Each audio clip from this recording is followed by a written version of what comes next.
The night before it happened, the gun crew slept in their boots, not because anyone ordered them to, and not because they expected glory or danger at dawn.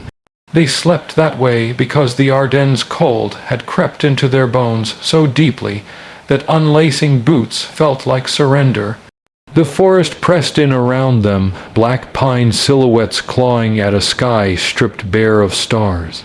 Somewhere far off, artillery muttered like distant thunder, but close by there was only the creak of frozen trees and the slow, steady breath of men trying not to think about what morning might bring. The gun sat uphill from the road, dug in so carefully that from a distance it looked like nothing more than a rise in the earth.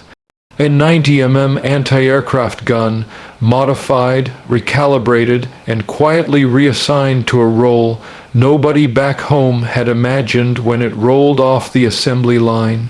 It was long, heavy, awkward to move, and absurdly powerful. Most of the German army had never seen one used this way. That was the point. Lieutenant Daniel Mercer lay awake beneath his blanket, staring at the dark. He was 26, looked younger, and had the kind of calm face that made men assume he knew exactly what he was doing.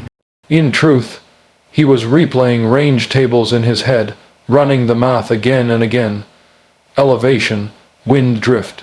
Temperature, barrel wear, powder burn, 3,000 yards, nearly 2 miles. It wasn't supposed to work. Everyone said that. Even the Americans who had proposed it spoke carefully, as if the idea might shatter if they said it too loudly. The Germans believed American gunnery relied on mass and proximity, get close, fire fast, overwhelm. They respected American industry, maybe even feared it, but they did not believe Americans would turn a heavy gun into a precision instrument at extreme range. That belief had shaped their movements. The Germans had established an artillery observation post on a ridge beyond the Aar River, confident it sat outside effective direct fire range. From there, they could see American supply routes, assembly areas, and road junctions. They adjusted fire with calm efficiency, shelling convoys and troop concentrations with deadly regularity. American infantry cursed the ridge. American drivers detoured around it. American commanders complained about it. But the Germans slept well beneath it. The gun crew rose before dawn, breath steaming, hands numb even inside gloves. Sergeant Frank Kowalski, the senior enlisted man, moved among them without speaking much, checking fittings, running fingers along the breech, tapping the elevation wheel as if greeting an old friend. He had fought in North Africa, Sicily, Italy. He trusted metal more than words. Private Ellis Finch, the youngest of them, kept glancing toward the ridge, though he couldn't see it in the dark. He had never fired beyond 1,000 yards. 3,000 felt like a number someone made up to scare recruits. "Eat," Kowalski said, passing him a ration bar. Finch nodded and chewed, though his mouth was dry. As the first gray light touched the forest, Mercer stepped up beside the gun. He unfolded a map that had been marked and remarked until the paper was soft as cloth. He checked the compass bearing, then the rangefinder. The air was still, no wind worth mentioning. Cold, yes, but predictable. Target is stationary, he said quietly. Observation bunker, reinforced concrete, optics facing west. We're aiming to blind first, destroy second. Nobody asked how you blinded concrete. They trusted him. The shell they loaded was not standard. It had been chosen carefully, argued over by men with ranks higher than Mercer's. Armor-piercing, delayed fuse, not meant for indirect fire, not meant for guesses, meant for certainty. The Germans on the ridge were drinking coffee when the first round arrived. There was no warning sound. No whistle. At that distance, the shell was already supersonic when it passed the last trees. It struck the forward edge of the bunker, punched through the reinforced lip, and detonated inside the observation room. The blast did not destroy the bunker. It didn't need to. It shredded optics, collapsed equipment, killed 2 men instantly, and buried another under concrete dust and shattered glass. The surviving officer staggered outside, ears ringing, trying to understand what had just happened. He looked down the slope, expecting to see artillery flashes or muzzle fire. He saw nothing. Before he could shout, the second round hit. This one was adjusted by less than a quarter degree. It struck lower, collapsed the bunker entrance, and turned the interior into a tomb. Smoke rose in a thin, confused column. The Germans nearby froze, staring at the ridge, then at each other. They had been shelled from 3,000 yards away by a gun they could not see. Panic did not come immediately. Confusion did. German doctrine relied on identifying threats quickly, categorizing them, responding with appropriate force. This threat did not fit any category, too accurate for artillery at that range, too powerful for infantry guns, too distant for tanks. The third round hit a parked command vehicle 50 yards behind the bunker, flipping it onto its side like a toy. By the time the fourth round landed, German officers were shouting contradictory orders.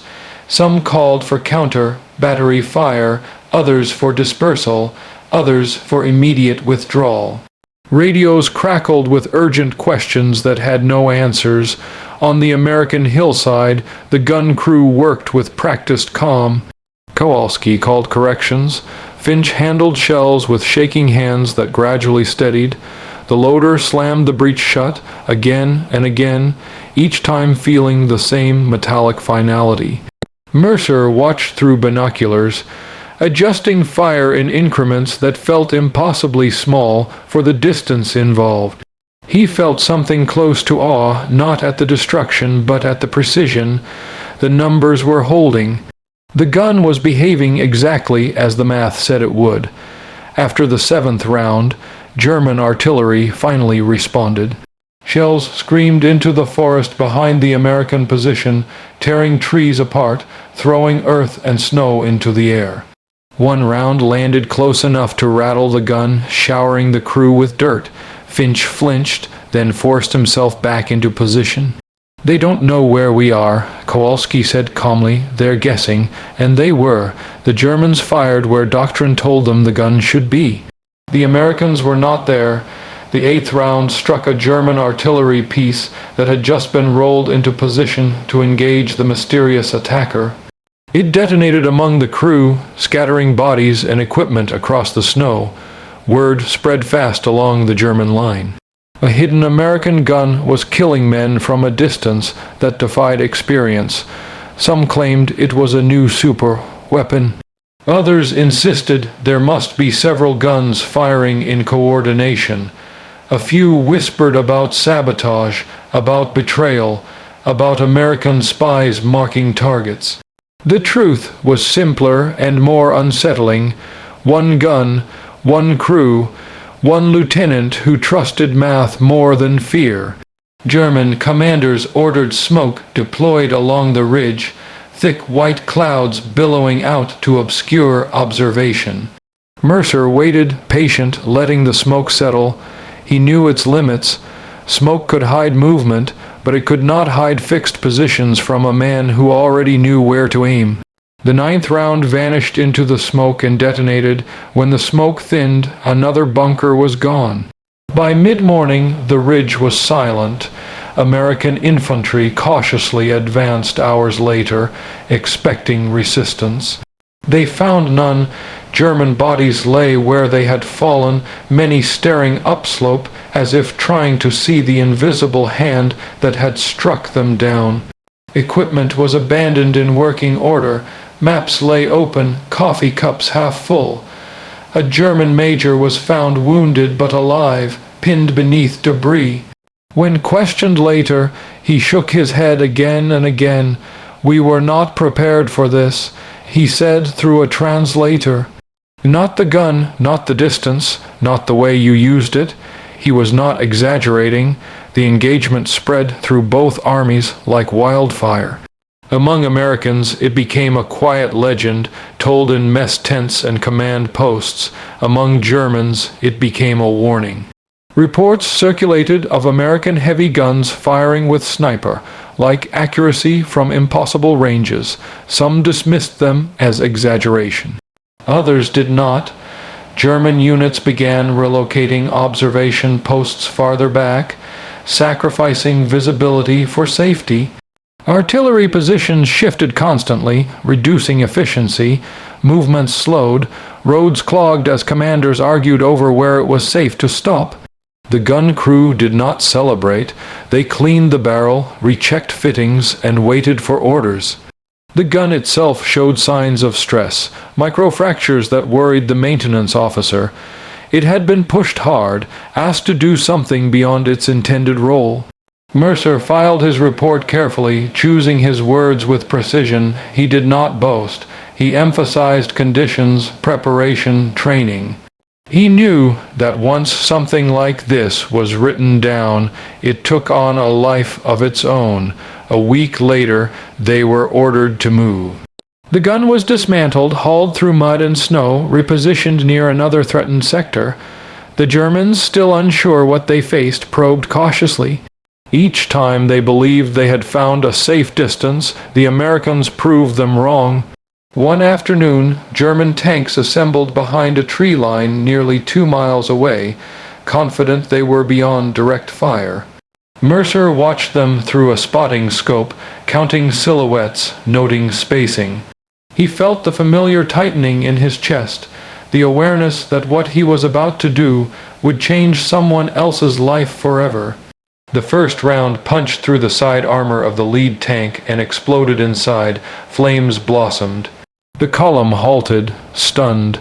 The second round disabled another. The rest reversed in chaos, colliding with each other in their haste to escape a threat they still could not see.